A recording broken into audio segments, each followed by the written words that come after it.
Welcome back, everyone, to everyone listening live and to those listening on repeat.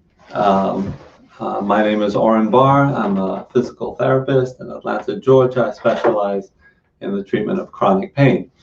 And we were talking about just new ways to conceptualize pain and how the brain processes all kinds of different factors from the physical inputs from the body to past experiences and last time we talked about beliefs as well, and mixes it all up and then makes a decision about creating the pain experience for the consciousness.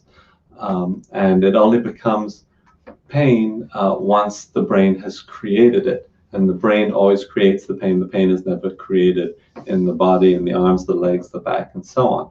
So anyway, just jumping straight in and moving on from this concept of beliefs. Belief is basically what we showed how somebody's belief can influence the way that they hold themselves, the way that their muscles are acting, in the same way that somebody might be walking down a street, and if they believe that they're in danger, they'll be holding themselves in a state of tension.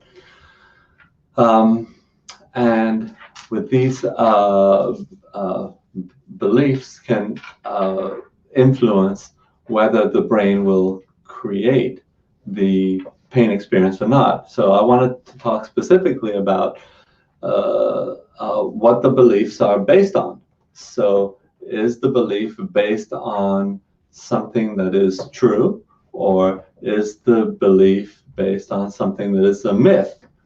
And we find that there are a lot of beliefs that are based on myth, not based on fact to begin with. So when I explore this idea of beliefs with patients, it's important for me to first of all ascertain what the beliefs are, and also to determine whether this person has beliefs that are based on myths.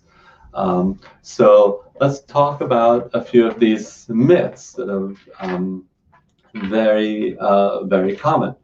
Okay, so one of them is very common, that you have to be aligned in order to not have pain. There has to be alignment of the spine. We become a society that believes that everything has to be straight and in line, and that's the only way that if there's any kind of deviation from that alignment, then it's going to cause pain. And of course, we have now access to MRIs and X-rays and all these things, and you would look at that and you say, oh my God, it's not in a straight line.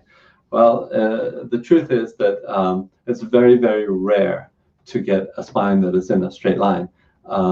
We all have like rotations and curves and so on that is not exactly in line, and that doesn't mean that you are in pain. It doesn't mean that it causes pain. Abnormality also does not cause pain, but there's certainly a range that most of us fall that's not aligned.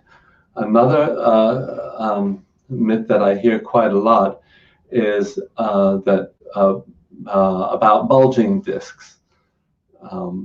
People will tell me, oh, my doctor said I had a bulging disc. A bulging disc, this constant idea of a bulging disc sounds very distressful, that you have something that's bulging. Well, in actual fact, bulging discs are a normal process of aging. You would expect to see bulging discs in most adults, and you get you see more bulging discs as the person gets older. There's absolutely no correlation with any kind of back pain and bulging discs. It's kind of like a feature that you see more with older people, like gray hair.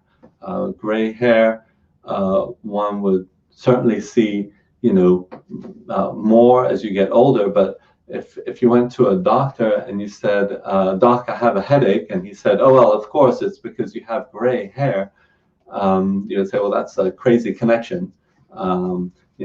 So the myth of the bulging disc, that's another one. Sometimes people tell me that they can they feel their herniated discs in their back. You cannot feel herniated discs anywhere on your back or on your skin. The discs are on the front part of the bone, so that there's no way that they can go back there. And we have a lot of scary language when it pertains to discs that creates, like we say, slipped discs and so on.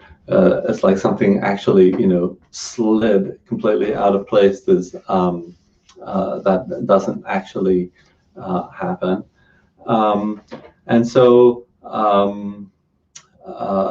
wanted to just highlight some of these myths that persist.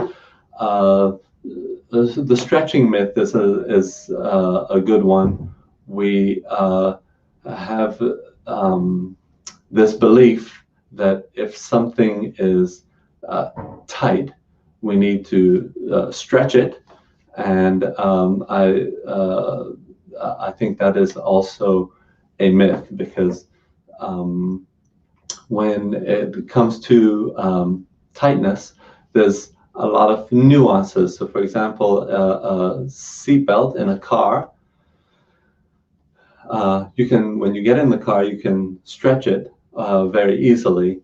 But once the car is in an emergency state, then you can no longer stretch it. So when people say that they have tight muscles, and they believe that they need to stretch them in order for them not to be tight, then that is also not based on fact. It's based on a myth. All right, there's many other myths that are around, whether it's regarding posture or other factors, other activities, and so it's always worth exploring these myths, because the myths will lead to beliefs, and the beliefs, as we said last time, become a component in this creation of pain. Next time we'll explore maybe some other factors that have to do with inputs, things that come maybe from the body, or things that we can take into the body that can also affect our pain experience. So please join us for that, and check out the website and the other videos. I appreciate it. Thank you.